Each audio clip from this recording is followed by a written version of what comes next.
Assalamualaikum warahmatullahi wabarakatuh. Selamat siang, kita berjumpa lagi dalam Gus Arok Channel. Semoga kita semua selalu dalam lindungan Allah Subhanahu wa Ta'ala. Kali ini saya ingin membahas tentang agama yang dianut oleh orang-orang Nusantara sebagai sebelum kedatangan Islam. Mengapa agama Islam itu sangat mudah diterima oleh warga Nusantara, sehingga sekarang mayoritas penduduk Indonesia itu beragama Islam. Tentu hal ini berkaitan sangat erat dengan kondisi struktur lingkungan yang ada di Indonesia di era-era awal. Nah, ini merupakan cuplikan dari video hasil wawancara dengan Agus Sunyoto di salah satu berita ya. Mari kita saksikan. Apalagi Islam itu agak mirip dengan agama Kapitayan. Dasar-dasarnya agak mirip. Contohnya, ya? Contoh kemiripannya. Jadi gini, selama ratusan tahun nggak bisa masuk di sini karena di sini ada agama Kapitayan yang sangat berpengaruh.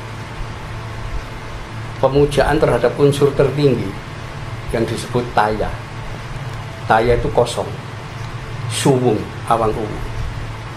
Ya. Didefinisikan tan keno kinoyo ngopo. Yang namanya sesembahan itu tidak bisa misalkan atau dibandingkan dengan sesuatu itu nggak bisa. Kosong, suwung. Nah, itulah kemudian mereka menolak pemujaan terhadap unsur-unsur benda. Selama ratusan tahun Islam itu dianggap oleh orang sini pemuja berhala.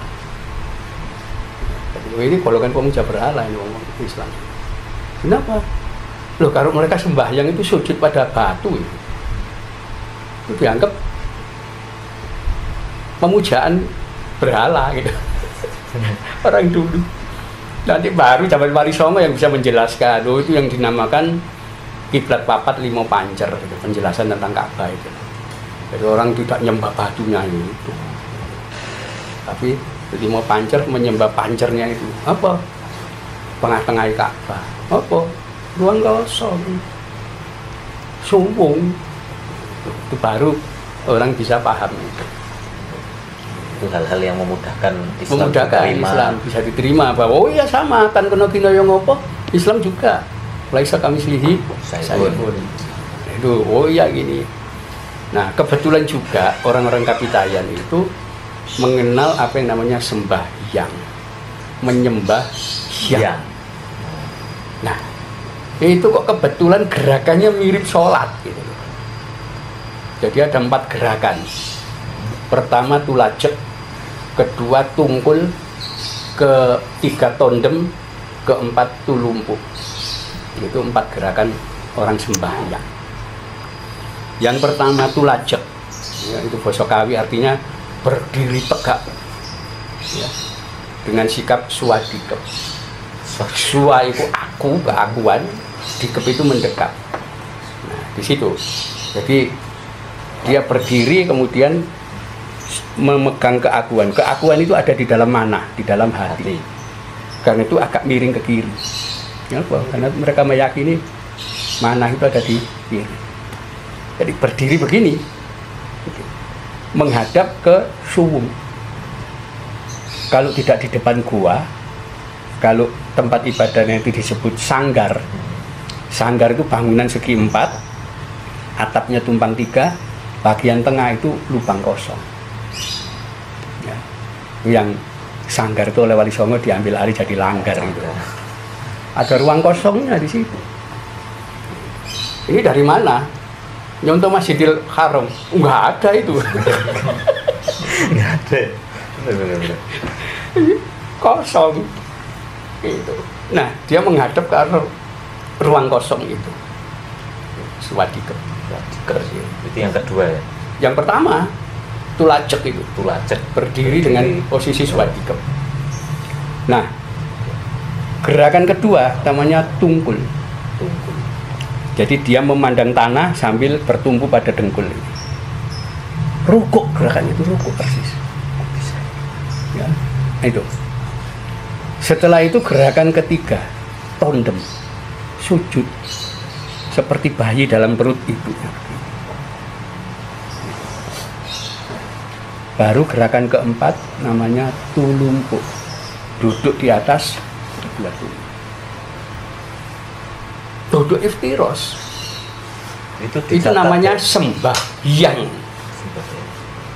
Itu dicatat dalam apa itu? Ya, Dicatat. loh, ya dalam kehidupan sehari-hari sampai sekarang orang Kapitayan kalau sembahyang ya begitu.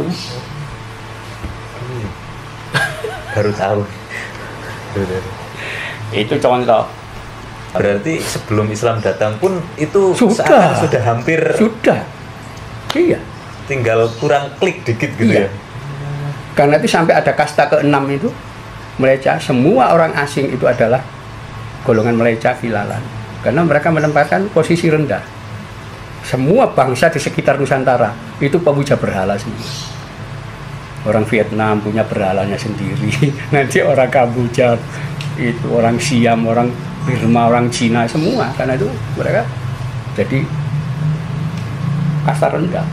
Termasuk Islam yang dianggap nyembah batu itu diposisikan rendah. Nah itu, jadi agak mirip gitu. Nah yang kedua, orang-orang Kapitayan itu punya apa? Ibadah namanya Pasabrata, Poso Broto atau Upawasa. Tidak makan mulai pagi sampai malam. Puasa sama berarti puasa. Ya? Di Islam ada puasa apa? Saum. Ya. Tapi di sini sudah ada Upawasa atau Pasabrata, Poso Broto. Tidak makan mulai pagi. Dan dalam keseharian mereka mengenal Poso Dino Pitu, puasa hari 7. Itu artinya bukan puasa 7 hari berturut-turut. Cukup puasa pada hari kedua dan hari kelima. Itu sudah sama dengan puasa 7 hari. Kenapa? 2 ditambah 5 sama dengan 7. Nah, disitulah para Sunan kemudian mengamati Poso Dino Pitu hari kedua dan hari kelima. Hari kedua itu Senin, hari kelima itu Kamis. Berarti Poso Senin Kamis ya asli gitu. Udah lama. Jadi banyak tradisi-tradisi itu yang sama. Kemiripan ya. Iya, mirip, konsepsi mirip. dan ajaran ritualnya. Nah itulah Wali Songo mampu menangkap itu. Ternyata Hindu dan Buddha itu minoritas. Dianut hanya orang di keraton. Masyarakat di luar keraton itu Kapitayan agama ini. Orang hanya mengenal apa? Punden. Nggak mengenal dewa-dewa gitu. Iya, ya. Punden sampai hari ini masih banyak. Masih berbagi banyak. punden. Kemudian siaro kepada orang yang dianggap paling sakti, Punden Kabuyutan apa anu itu sing buka desa ya, itu yang paling sakti punya anu kedikdayaan. Itu jadikan tempat siaro. Kenapa? Makam orang keramat itu ditempatkan di tempat namanya Tungkup. Itu Kapitayan. Tungkup itu rumah-rumahan. Ini kemudian sampai sekarang kan menjelma jadi makamnya para wali kan. Ya. Para wali itu kecuali Sunan Ampel, semua ada di dalam Tungkup. Di dalam. Ini kelanjutan Kapitayan. Jadi Siaro itu mereka nyebut Sidayatra itu ya zaman kuno. Siaro. Jadi Sunan Ampel dan kawan-kawan itu mampu menangkap itu ya. Iya, dan menduduki posisi sebagai guru suci. Nah, seperti itu ya, seperti yang diungkapkan oleh Agus Sunyoto, ternyata agama yang berkembang di Nusantara secara mayoritas dalam kultur masyarakat itu agama Kapitayan, bukan agama Hindu atau Buddha. Agama Hindu atau Buddha itu hanya menjadi agama yang diakui oleh kalangan keraton. Sementara masyarakat secara luas itu mengenal keagamaan dengan sebutan agama Kapitayan. Itu poin yang pertama. Kemudian yang kedua, mengapa Islam begitu mudah masuk ke Indonesia? Itu karena Islam memiliki kedekatan ajaran dengan ajaran Kapitayan, sehingga masyarakat Nusantara sangat mudah menerima penyebaran agama Islam secara konsep ketuhanan, tentang ketauhidan, tentang kegaiban, dan tentang Tuhan yang tidak bisa diserupakan dengan makhluk.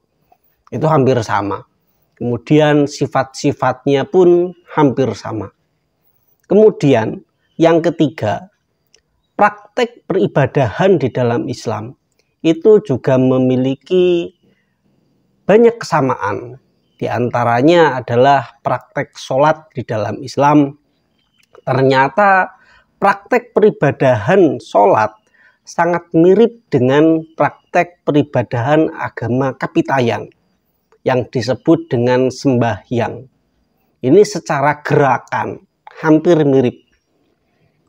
Kemudian konsep berpuasa di dalam Islam itu juga sudah menjadi ajaran bagi agama Kapitayan. Sehingga ajaran-ajaran syariat di dalam Islam itu sudah tidak asing bagi masyarakat Indonesia.